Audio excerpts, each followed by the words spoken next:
Winter solstice. Sometimes when we were young it was winter. Not very often, because when you're young it's mostly summer, endless, golden, not the unimaginable zero summer of your dream, but now the real thing. But yes, there were a few winters too.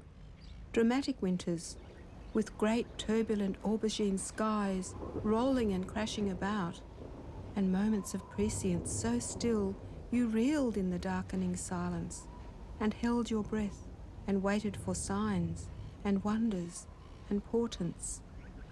Lightning maybe, stabbing and forking and ripping the purple arras or pall that so ceremoniously looped itself over our winter world. Thunder, peremptory, barking some challenge to us. To us? God to God more likely, in immortal combat. We believed in gods then, that much was easy. And then the rain, sheets and gallons and oceans of it, scratching the world over with a million diagonals, or sometimes verticals, sogging up the tussocked paddocks, gurgling down the gutters, springing freshets where the cannas grew by the creek. Ah, the pungency of life, soil, growing things, native grass, seaweed, creek mud, cow dung, and bruised white flowers. Our window faced the lagoon, and in the rain we waited and watched for its rising. The never-failing drama as the water crept up the furred rushes, wading now plume deep in the broiling brown, and began to seep over the mudflats, carrying on its errant surface bits of swirling driftwood washed down from the high farms. And then, "She's out!" we'd shriek, watching the bits of flotsam twirl tentatively and begin to rush towards the beach, gathering speed as the momentum of the current caught them and flung them from side to side in the wild desperation of water about to lose its identity to the sea.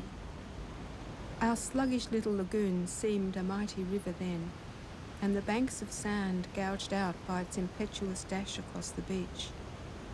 Then we ran, bare-legged and bareheaded, down to the wild wet beach and the squeaking sand and the enormous winter sea, dark to purple almost, and frilled and frothed with the coldest white, lashing and pounding at the rocks and the cliff, and pulled back and out at the lagoon's mouth, and stained with the reception of that muddy flood tide.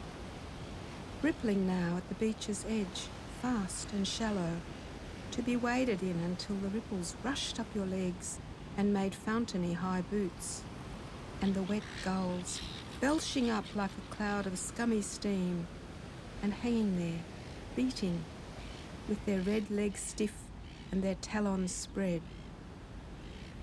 And sometimes there was hail. The sky was black-green then, a marvellous colour, like the beginning and the end of things, or what children might imagine the beginning and end of things to be. Afterwards, there was also a rainbow hanging gauzy in the sky, the colour of an old green bottle, blown unevenly, with flaws and whirls of thickness and darkness, and one cracked patch where the sun was breaking through. Our winter world lay in a marvellous silence.